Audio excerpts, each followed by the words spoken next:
chuny onagi TV. Chuny onagi TV. Adundo Jaluo.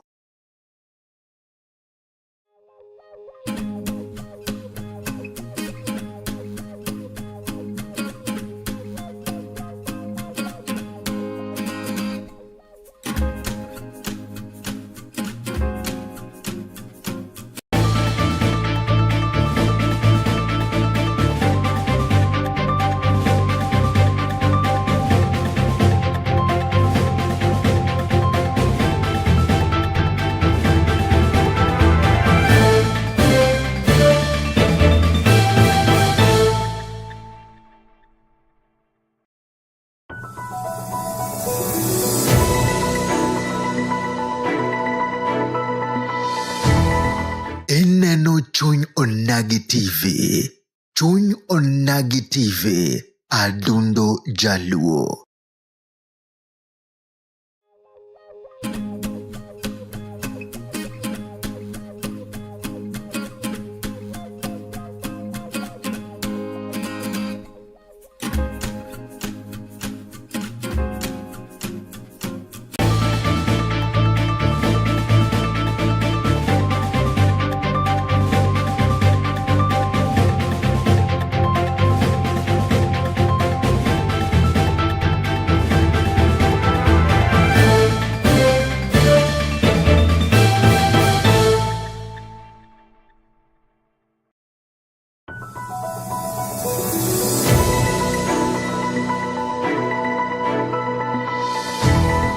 Ineno chuny onagi TV. Chuny onagi TV. Adundo Jaluo.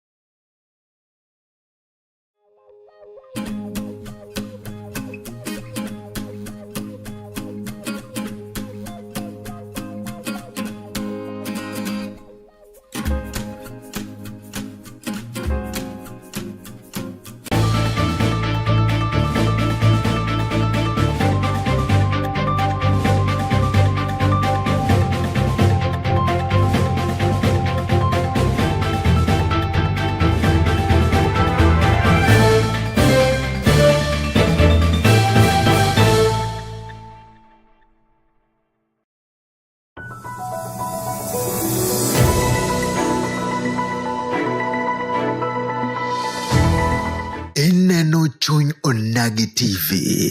Chuny onagi TV. Adundo Jaluo.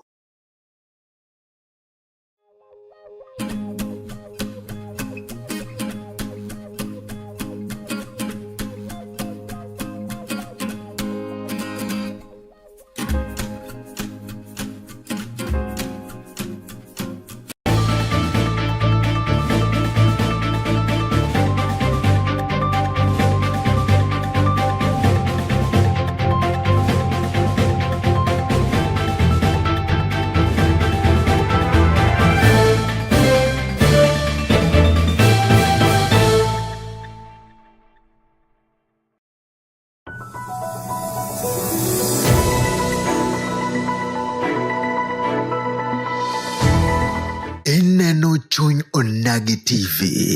Chuny onagi TV. Adundo Jaluo.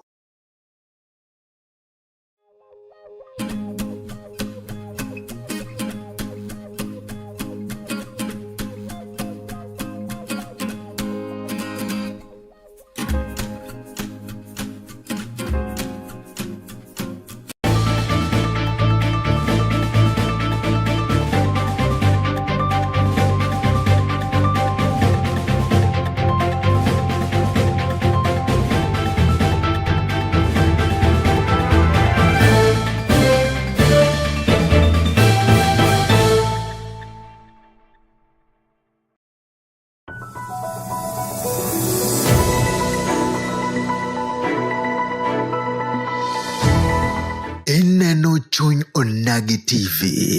Chuny onagi TV. Adundo Jaluo. Oimore janeno mar chuny onagi TV kendo machiegni winjo weche gi manyien mabende waseikoni kae. Ka en wuok tijno ero mabende jaber ahinya. Wuok tijno ero mar tarik no ero 17. Odiochieng'no ero mabende koro wadhialo kanyo nyasi no ero mar Eid Al-Adha, mano ero nyasi no ero mar jo-Waislam, kata jogo eko mabende koro nitie tweyo kanyo kod odiochieng' ma kawuono. Rombe, diek kaachiel kod gwen ne oyang' e delni mopogore opogore mag jogo eko mabende gin jo-Waislam. En kanyo tarik no ero 17 dwe no ero mar auchiel higa no ero mar 2024 ka odiochieng' no ero ma kiny bende wang'eyo ni gino ero mabende jopiny osebedo ka wuoye ahinya, mabende idendo kanyo ni finance bill. Kiny to koro ne tere kacha e od bura no ero mamalo mondo wawinj ane ni to jo od bura to wache ang'o. Nyicha osenyisi kanyo ni dhi mondo iwuo gi jaod bura mari mondo inyise ni gino eno mondo koro oket tenge nimar ohinyo kanyo jo Kenya. Machiegni winjo weche manyien mabende waseiko ni odiochieng' ma kawuono ka gik mathoth osetimore e pinyni eri mar Kenya. Waneno kanyo ka rais no ero mar piny Kenya mano moluor William Samoei Ruto bende koro ne oduogo e pinyni eri mar Kenya kowuok e pinjego eko mag Italy, mondo koro kiny ochik ane ite ni to weche bedo nang'o. Ka odiochieng' no ero ma kiny bende jood bura go eko mag gwenge go eko mopogore opogore kiny ne bed e od bura mamalo kacha mar mondo mi gigol pachgi kendo gigo kura kacha ne ushuru no ero mabende koro ne okadhi mar higa no ero mar 2024 2025 ka chenro go eko mag gik no ero mar Justice Kivuti bende koro dhi mbele e gwenge eko mag Murang'a. Mano ero jang'ad buche no ero mabende koro obila moro nochielo gi magina kane koro gin e od bura no ero mane iyale weche mopogore opogore. Mao kod mamoko machiegni winjo weche gi eki e yo no ero mar adimba ka wayudo kanyo ni gavana no ero ma Garissa mano Nathaif Jam bende koro ne oseyo moko kuom jo Kenya mabende osebedo ka keyo weche go eko mag miriambo e wi duol no ero mar Ethics and Anti-Corruption Commission mano EACC, magiwacho ni ne omako gavana no ero kendo timo apedha e dalane mag wegego eko mag Garissa. Kata kamano jofwambo go eko bende koro wuok e kaunti no ero ma Garissa koro to ne oluwo wach no ero kendo ne giyango ni mago gin miriambo mabende koro oganda koro golo mana oko. Over the last several days, there has been a large number of rumors and rumor mongering regarding our issues here in the county vis-a-vis the operation that was undertaken by the EACC. What I want to tell my people of Garissa County is that is quite normal for EACC to undertake those kind of operations. In fact, what I know is that in the same day or the same days that those operations were being undertaken, there were also about 6 other counties that were also undergoing similar operations by EACC. So it's quite normal for EACC to do their job, and on our part, we will cooperate with EACC wherever such cooperation may be required from us. What really is the problem here is the extent of rumor mongering and the lies and the fabrications, particularly by the young men and women of our county, the social media. People have really gone out of their way to say things that are not only even true or far from the truth, but things that are really unwarranted. That the governor has been, his home has been raided. They Photoshop, things that are unnecessary, put them together, and put them on social media to scare people, to say things that do not really. Mano ero en gavana no ero ma wuok e gwenge ko maga Garissa, mano migosi Nathaif Jama bende koro ne wuoyo kanyo gi jofwambo ma wuok e gwenge ko makuro. Wacho no ero machielo en kanyo ni ker no ero mar piny Kenya mano moluor migosi William Samoei Ruto.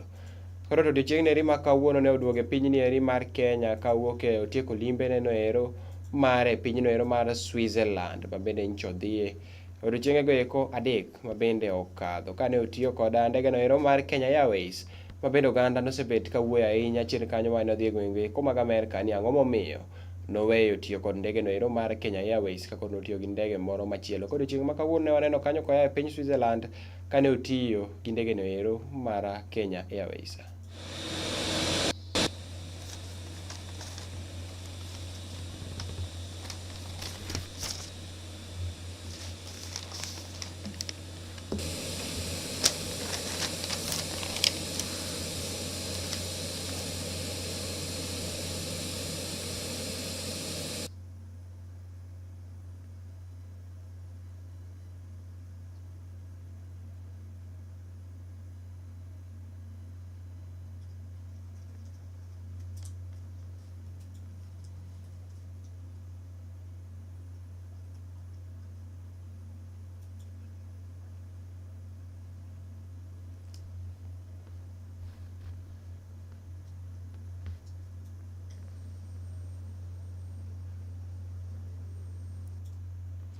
Kawadhi nyime kanyo en ni jaod bura no ero magwengwe eko mag Kihara mano moluor Ndindi Nyoro koro to ne owacho ni gibiro tiyo kanyo kod paro no ero mabende koro jopiny ogolo e wachno ero mar chik omenda no ero kata hik omenda no ero mar gana 2024 gana 2025 ka koro ne owacho kanyo ni ok gibi neno ni Jo-Kenya koro to thagore kendo gibiro tiyo gi paro no ero mabende Jo-Kenya koro ogolo. Finance Committee inaongozwa na Mheshimiwa Kimani Kuria. Yetu ni rahisi juu nikagawanya tu pesa kwenye inaenda. Lakini ukweli wa mambo ni hii. Hakuna ripoti iko bunge ya kamati ya finance. So ukiambiwa na mtu piga kura hivi ama hivi, kwa sahi hakuna kitu ya kupigia. Wakenya ndio wadosi wetu. Wakenya wamekuwa wakiongea. Sisi kama viongozi tumekuwa tukisikiza. I want to assure all Kenyans, ile maoni yote wamepeana kwa mambo ya finance, kwa mambo ya kodi ya mkate, kwa maneno ya kodi ya gari, kwa maneno ya ile kodi ingine ama ile ingine, ile mambo yote Wakenya wanamesema, kama viongozi sisi tunaheshimu hiyo yote. Na najua mkiona ripoti ya kamati ya finance mtakubali kama viongozi sisi tunaheshimu maoni ya Wakenya. Wakenya wakisema mchukue hii kodi wachaneni na hii, we are very much willing to listen. All that we are asking, Kenya ni yetu. Tusemezane. Kiongozi aeleze tunaweka hii ndio tufanye hii. Na wewe kama Mkenya ukituambia kama kiongozi msifanye hii, anzieni hii. You can rest assured sauti ya Wakenya iko na nguvu kuliko sauti ya sisi viongozi. Kwa hivyo Wakenya wote tuendelee kutoa maoni ya finance bill. Finance bill sio ya viongozi, finance bill ni ya Wakenya. I request all Kenyans, let's continue giving our views to the committee, giving our views to our MPs so that we make the right decisions next week for the posterity of our country. But as we do that, Wakenya ndio wadosi. Sisi tunatumikia wadosi na wadosi ni nyinyi kama Wakenya. Maoni yote mko nayo, pea sinari, pea mbunge mwingine. We'll do what we need to do next week. Kawadhi nyime kanyo ni odiochieng' ni ma kawuono en chieng' no ero mabende koro Jo-Islam koro dhialo odiochieng' no ero mabende koro otegno kata iwacho ni Christmas margi. Ka koro Jo-Islam duto e pacho kae koro ne obago romo no ero mar ringo nyasi no ero mar Idi e paw no ero mar tuke no ero mar Ronald Gala mabende koro yudore gwenge eko mag Mombasa. Ka nyasi ni eri bende ne obagi e gwenge eko mopogore opogore moting'o kanyo Nairobi, Kisumu, Siaya, Migori, Homa Bay, Kakamega, Machakos gi counties kata gwenge eko mopogore opogore. Ka Kisumu kae ne waneno ka obage pewni go mabende koro opogore e opogore. والحمد لله كثيرا وسبحان الله بكرة وأصيلا لا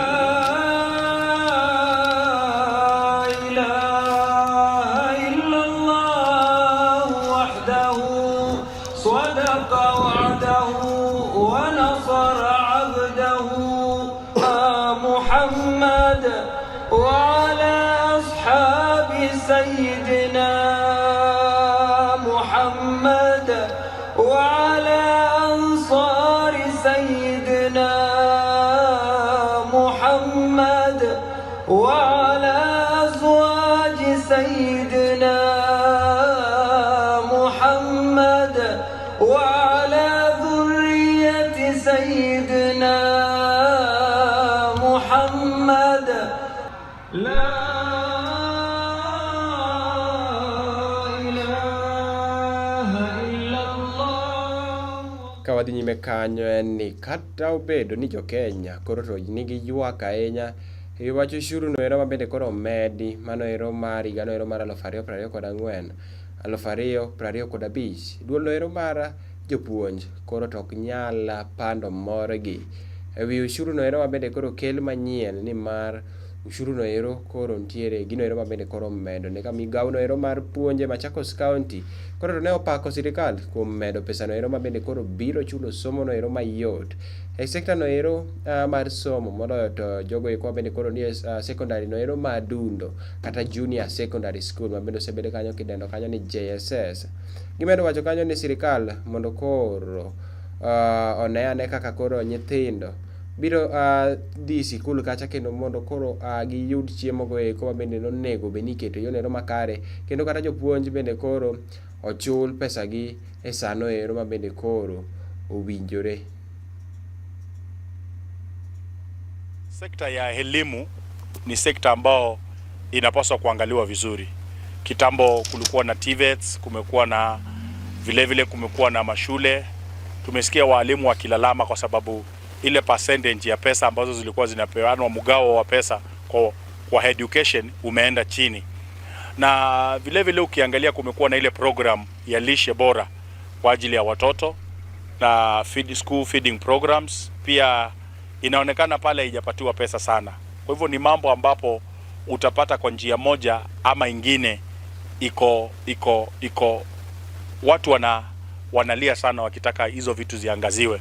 I believe that when we thought about that, it was about having the children, the students themselves, access education, as opposed to giving the money to the institutions and sending the students home without money that they can use to assess the same education. Over the last several days, there has been nyime kanyo ni jod burago eko mabende koro moko kuom jod burago eko mawuok e Rift Valley koro to ne osiro sirikal e chenro no ero mar medo ushuru no ero manyien mabende koro ne oyange budget no ero mar higa no ero mar 2024 2025 kane giwuoyo ne gimedo wacho kanyo ni budget no ero mar higa no ero mar 2024 2025 koro kendo obichwal biro kelo kwe e pinyni eri mar Kenya kendo biro kelo dongruok no ero e pinje go eko ma opogore kata county go eko ma bende opogore ka koro ne giwacho no dichieng' no makiny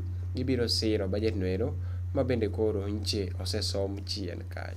Ingawaje maisha ni ngumu, ingawaje budget yetu ni ngumu, wewe bado hujatusahau. Umejua kuwa ni mpaka tujilishe na nchi yenye inajilisha ni ile nchi ambayo inajipenda. Juicy, we read the budget. This week I was in Bunge when we read the budget. 3.92 trillion.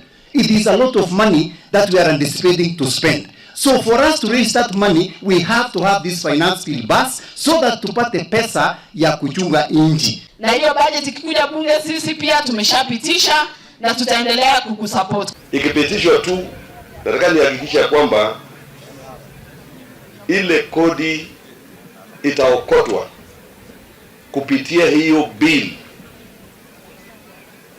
Hakuna shilingi hata moja itaibiwa au itaharibiwa. Mago eko weche gi kuma nyien mabende koro ne waiko ne odiochieng' ne makawuono warita ne odiochieng' makiny ne bedo nade en mor kanyo ne jopuonje ka en lit kanyo ne oganda go eko mag Kenya kotenore kod iko mena no ero mar 2024 2025 kete mane chunyo na gi TV odiochieng' makiny wabiro kanyo chenro no ero mar chieng' jamondo kiny to ne wane ane ni to pinyni eri mar Kenya ringo nang'o wach no ero mar budget bende ringo nang'o koro odiochieng' makiny chakre kanyo sa 12 kik idhi mabor kama ni tai en an Gerald Bonyo.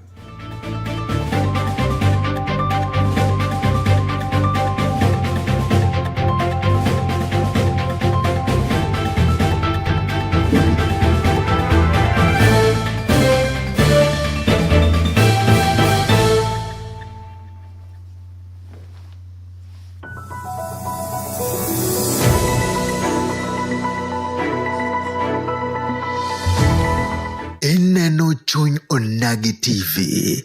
Chuny Onagi TV. Adundo Jaluo.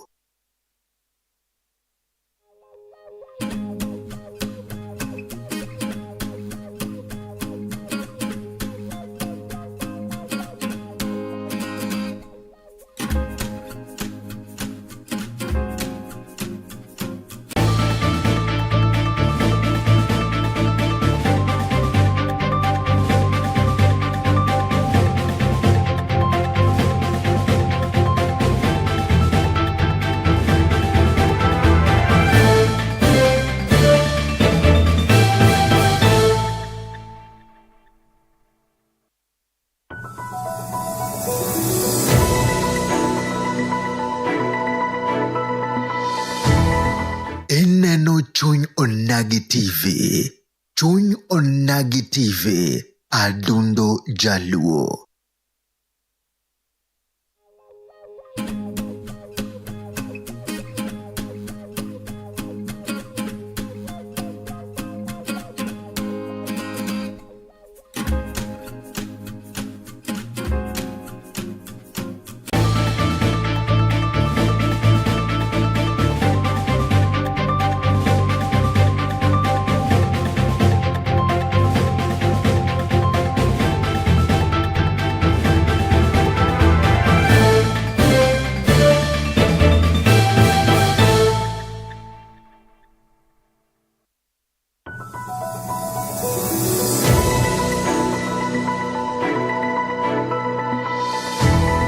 Ineno chuny Onagi TV.